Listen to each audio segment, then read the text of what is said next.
오늘의 문학 산책 주띵커와 함께합니다. 네이버 블로그 김종은 작가님과의 대화. 모든 일상이 흥미진진한 인생은 없다.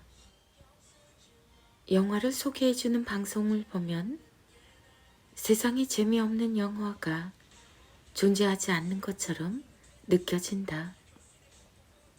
모든 영화가 흥미진진하게 펼쳐지며 반전에 반전을 거듭하며 시선을 사로잡는다. 그러나 실제로 방송에서 추천한 영화를 골라서 시청하면 대부분 이런 결론을 맞이하게 된다. 또 편집에 속았네. 이게 뭐야? 소개 영상이 전부네. 우리들 인생도 그렇다. 각종 SNS에서 우리가 보는 것은 가장 예쁘게 혹은 가장 근사하게 편집된 타인의 일상이다.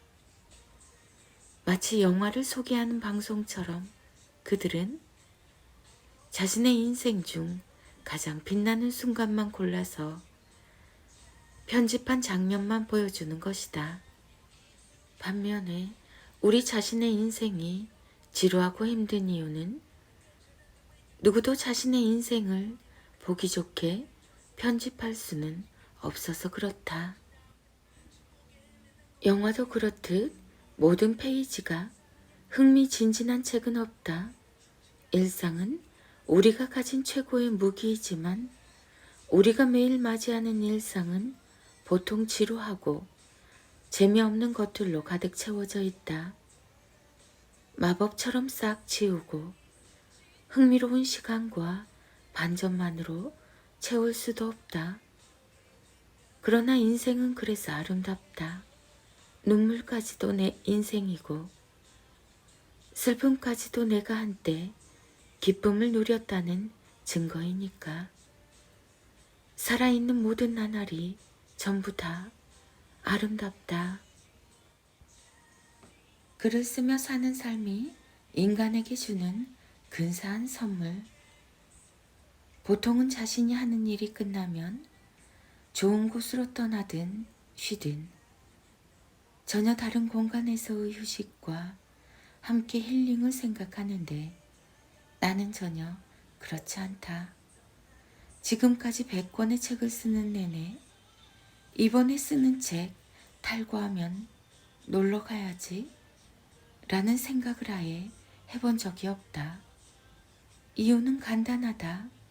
사색하고 살면서 글을 쓰는 이 순간과 생각을 정리하고 변주하는 이 과정 자체가 가장 기쁘고 행복하다. 글을 쓰면 쓸수록 이런 생각이 든다. 스스로 자신에게 기쁨을 주지 않고 행복하지도 않은 일을 하면서 그 결과물을 자신에게, 타인에게 추천할 수 있을까? 어떤 취미나 어떤 다른 일보다 사색하고 글을 쓰는 이 삶이 가장 행복해서 굳이 다른 것을 해볼 생각도 하지 않는다. 내가 당신에게 글쓰기를 강력하게 권하는 이유가 바로 여기에 있다. 글쓰기는 내게 행복과 마르지 않는 기쁨을 선물하는 일이다. 물론 쉽지 않았다. 직장에 다니다가 전업 작가로 업을 변경하며 힘든 나날이 많았다. 하지만 곁에서 볼 때 힘든 거지 나는 스스로 힘들다는 생각은 거의 하지 않았다. 전업 작가 평균 연봉이 1,000만 원도 되지 않지만 그 금액이 비현실적이니 평균에 맞게 높여야 한다는 생각도 아예 해본 적이 없다. 이유는 역시 간단하다. 만약 전업 작가의 평균 연봉이 직장인 평균 수준으로 오르면 어떤 일이 생길까? 작가를 하려는 지원자가 지금보다 최소한 10배 이상은 많아질 것이다. 그럼 책을 내는 게 더 힘들어지고 치열한 경쟁을 뚫고 나가야 하기 때문에 어쩔 수 없이 각종 자격증이 생길 것이며 글을 쓰기 위해 노력하는 것이 아니라 글을 쓸 자격을 갖추기 위해 엉뚱한 일만 하면서 시간을 낭비할 가능성이 높다. 나는 전업 작가로 사는 게 미치도록 힘든 이 시대가 정말 좋다.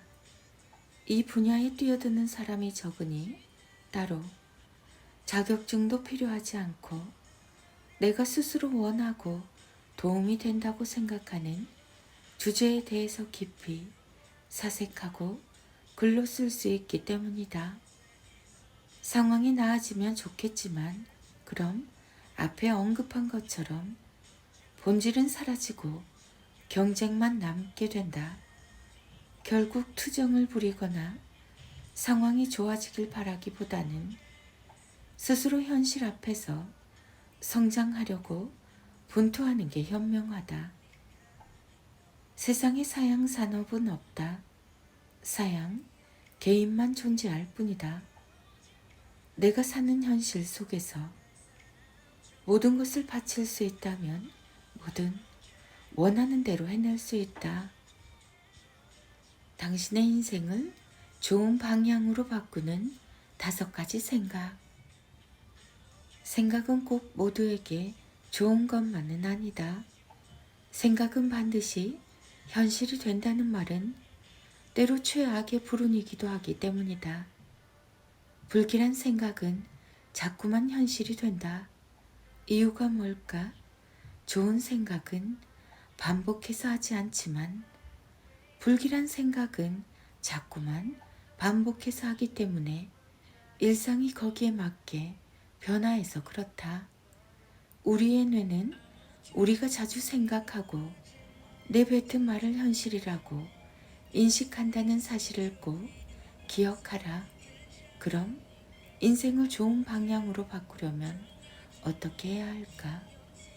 우리가 살아가며 하는 생각을 크게 5개로 나누면 이렇게 말할 수 있다. 1. 꼭 해야 할 생각. 2. 하면 좋은 생각. 3. 할 필요 없는 생각. 4. 하면 안 될 생각. 5. 절대 피해야 할 생각.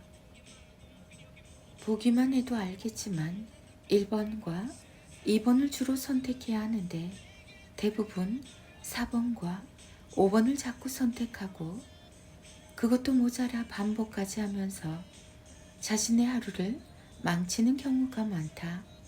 1, 2번을 선택해도 4, 5번을 선택해도 당신은 자신의 인생을 바꿀 수 있다.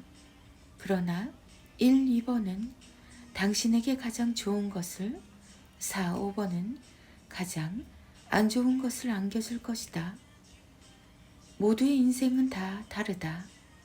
그러니 지금 당장 나의 1, 2번은 무엇인가? 라는 질문을 통해 나온 것들을 기록해보라. 기록한 것을 낭독하고 필사하며 내면에 차근차근 담자 이 버릇처럼 툭 나올 수 있게 만드는 게 중요하다. 그렇게 되면 일상의 모든 순간 1, 2번을 자주 기억하며 거기에 맞게 생각하고 선택하는 삶을 살 수 있다. 평생 해명과 변명을 하며 살아야 하는 삶. 아니 오해야. 내 말은 그게 아니었어. 안 되겠다. 우리 만나서 얼굴 보고 이야기하자. 유독 이런 방식의 말을 자주 하게 되는 사람이 있다. 이들은 안타깝게도 소중한 인생의 대부분을 해명과 변명을 하는데 사용한다. 이유가 뭘까? 이상한 상대를 만나서 이해력이 부족한 사람과 대화를 해서 그럴 가능성은 매우 낮다. 답은 하나, 자신의 생각을 말과 글로 선명하게 표현하지 못해서이다. 그래서 난 늘 이들에게 필사를 권한다. 김종원의 세계 철학 전집을 30권으로 구상하고 인간은 노력하는 한 방황한다라는 괴테에 대한 책을 첫 책으로 낸 이유도 거기에 있다. 누구라도 낭독과 필사로 언어 수준을 높이면 그간 풀리지 않았던 인생의 많은 문제가 저절로 해결이 된다. 다음 세 가지 문제는 결코 가볍지 않다. 1. 언제까지 그건 오해라며 해명을 하며 살 것인가? 2. 언제까지 만나서 대화를 해야 하는 인생을 살 것인가? 3. 언제까지 소중한 인생을 해명과 변명을 위해서 살 것인가? 글쓰기는 반드시 당신의 삶을 일으킨다. 그리고 필사는 글쓰기를 시작하게 돕는 가장 친절한 지성의 동반자다. 이제 필사는 모두의 일이 되었다. 선택할 수 있는 옵션이 아닌 생존을 위한 최소한의 장치인 셈이다. 내 인생을 해명과 변명이 아닌 꿈과 목표를 위해 쓰고 싶다면 지금 바로 필사를 시작하자. 작은 것 하나를 시작해도 기대되는 사람의 태도. 어떤 분야나 마찬가지다. 세상에 도움이 되는 것을 창조하는 사람과 그걸 해내지 못하는 사람에게는 사실 큰 차이가 없다. 그래서 더 안타깝다.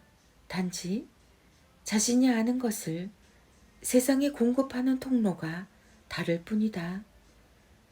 창조로 세상을 이롭게 하며 세상에 필요한 것을 알려주는 사람들에게는 주도성과 책임감이라는 특별한 통로가 있다. 두 키워드를 더하면 이렇게 정리할 수 있다. 1. 작은 것 하나라도 스스로 선택하라. 2. 의견을 묻기 전에 먼저 생각을 정리하라. 3. 대신 선택해 주기를 바라지 마라. 4. 나를 위한 게 모두를 위한 것임을 기억하자. 5. 배려라는 포장지에 아니한 태도를 감추지 말자. 모든 분야가 마찬가지다. 우리는 자신이 아는 것만 세상에 내보낼 수 있다. 그러나 통로는 서로 다르다. 자꾸 자신의 의견은 지우거나 숨긴 채 타인의 의견만 묻고 그들이 대신 선택해 주기를 바라지 말라. 작은 것 하나를 시작해도 스스로 책임감을 갖고 끝까지 해내자. 내가 시작해야 내가 끝낼 수도 있다. 무조건 남에게 맞추는 건 배려가 아닌 무책임과 무지성의 결과이다. 모든 것을 책임지겠다는 의지를 품고 이번에는 강렬하게 시작해보라.